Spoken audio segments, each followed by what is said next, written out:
fact, can I start by thanking you, Jay, for introducing us, and Juliet, who's just behind me, for showing us around, and some of the other apprentices that we saw this morning. And there is no substitute for coming to see you here and what you do. You can't get a briefing and understand what you do here. And just spending time with you this morning, looking at the production line, looking at the skill, a commitment that goes into each and every one of those bespoke cars that comes out of here is incredible.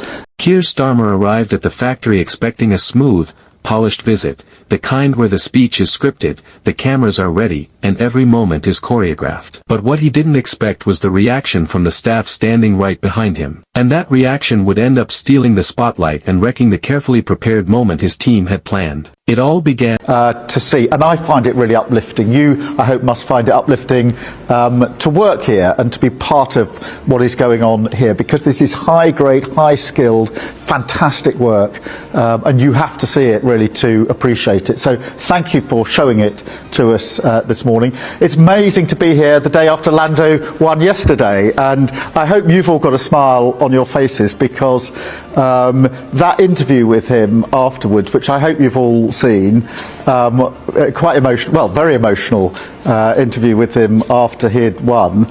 But I thought the way in which he wanted to thank the whole of his team was really important. And when Starmer stepped up to the podium and launched into his pre-written message, "Patton, can I start by thanking you, Jay, for introducing us, and Juliet, who's just behind me, for showing us around," he began. "There is no substitute for coming to see you here and what you do. You can't get a briefing and understand what you do here." His tone was calm, rehearsed, and delivered exactly as the script demanded. But as he continued, all eyes drifted away from him, and toward the faces of the staff behind him. They shifted, they frowned, some exchanged glances. A few tried to hide smirks, while others looked uneasy, like they were hearing something that didn't match their reality. The cameras caught everything. Starmer pressed on, talking about the production line, the skills involved, the commitment put into every piece of work. But the staff's reactions told a different story. Their expressions grew tighter, more skeptical. And as the speech rolled on, the internet exploded with freeze frames of their faces. People weren't listening to what he said,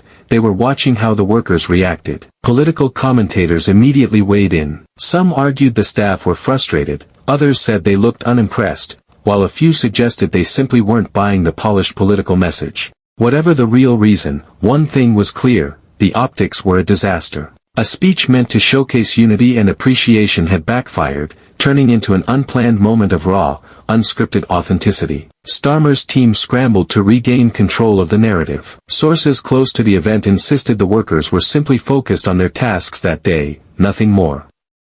But critics claimed this was another example of a leader who struggles to connect beyond the script. They argued that while the words sounded sincere, the reactions of the people behind him suggested a disconnect that couldn't be hidden. Online, the clip spread like wildfire. Hashtags questioning the awkward scene shot up the trending lists. Memes appeared within minutes. Some viewers sympathized with Starmer, saying anyone could look uncomfortable in that situation. Others insisted the staff's reactions told the true story, that the speech didn't land the way he hoped. So what happens next? Will Starmer's communications team rethink their approach to factory visits and photo ops? Will he address the moment or ignore it and move on? In British politics, where every eyebrow raise and side-eye becomes national conversation, even a small reaction can spiral into a full-blown narrative. Now it's over to you. Do you think the staff were reacting to the speech, or was it all blown out of proportion? Did this moment expose a deeper problem with Starmer's messaging, or was it just an unlucky camera angle? Let me know your thoughts in the comments. Make sure to hit like, subscribe, and ring the bell, because more political moments like this are coming, and you won't want to miss them. Like this video and subscribe my channel for latest political updates for bombshell news.